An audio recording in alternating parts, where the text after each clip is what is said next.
This is the story of Mesa Airlines, Part 1980-1989. In the early 1980s, the region surrounding Farmington, New Mexico, was poorly served by commercial airlines. Most communities were only served by one airline, which meant that if you wanted to travel between two smaller cities, you often had to travel through Albuquerque first. In an effort to address this issue, a group of local businessmen, led by Ron Wilson, founded Mesa Airways in 1980. The company started out as a small commuter airline operating out of Farmington's Four Corners Regional Airport. The first aircraft to join the fleet were two twin-engine Beechcraft 99s. This is the same type of plane that Mesa Airlines used for their inaugural flight. The first destinations served by Mesa were all small, rural communities surrounding Farmington. One of these was Cortez, Colorado, which was only accessible by a dirt runway. Another was Durango, which at the time only had scheduled service from the aforementioned Albuquerque.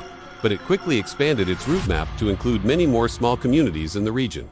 Now, while it wasn't profitable at first, Mesa's founders believed that the concept of the airline was sound. You see, most of the small communities they were serving didn't need large planes, like the Boeing 737 or the McDonnell Douglas DC-9. But what they did need was convenient connections to larger hub airports like Albuquerque, Colorado Springs, Santa Fe, and Grand Junction. And so, instead of focusing on larger corporate travelers, Mesa focused on the common person traveling to visit family or to get a better connection to their final destination. For example, when Mesa began serving the community of Alamosa, a town of only 7,000 people, their flights headed primarily to Denver International Airport, where connecting passengers could take a train to their final destination. As the airline grew, it continued to add small cities and towns that were not being served by any other airline. Many of these routes were in rural areas of Colorado, but the airline also expanded into Arizona, Utah, and New Mexico. As the airline grew, so did its fleet. By 1982, the airline had grown to 8 planes and 60 employees. Then in 1983, Mesa became the launch customer for a new aircraft, the Swearer Metro Liner. This allowed the airline to expand their route map to include even more small communities. And then came the big break for Mesa. In 1984, Mesa entered into a codeshare agreement with Frontier Airlines. Under the terms of the deal, Frontier would sell tickets on all of Mesa's flights and Mesa would handle the actual operation of the flights. In return, Mesa got access to Frontier's reservations system and marketing muscle. This deal allowed Mesa to grow rapidly over the next few years. And at the end of 1985, Mesa decided to change their name to Mesa Airlines Inc. to better reflect their new, larger status. At the end of 1986, Mesa had 16 Swearer Metroliners in operation and was still growing. This meant that the airline needed a bigger and more modern headquarters facility to support its operations.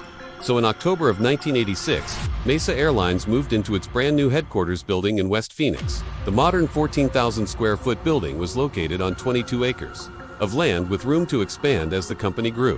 By 1987, Mesa was operating over 200 departures per day, 241 non-stop destinations. Their main base of operations was still at Colorado's Denver International Airport, which they shared with their codeshare partner, Frontier. However, Mesa had begun to establish themselves at other airports as well.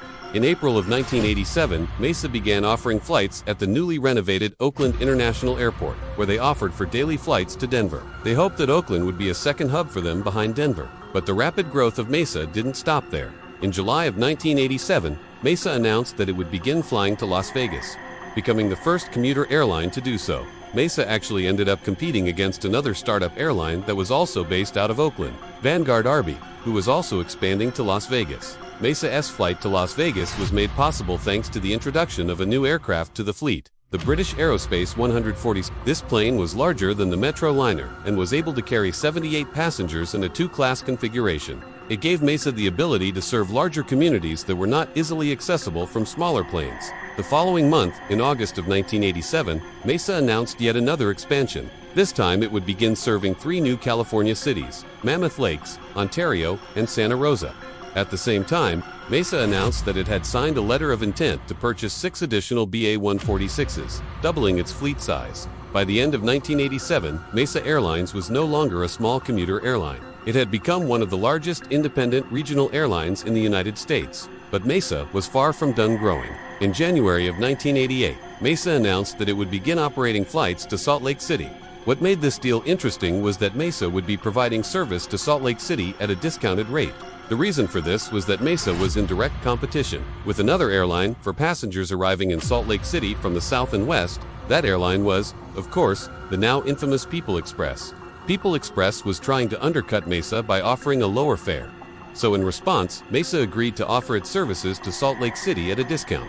Then, in February of 1988, Mesa made an important announcement.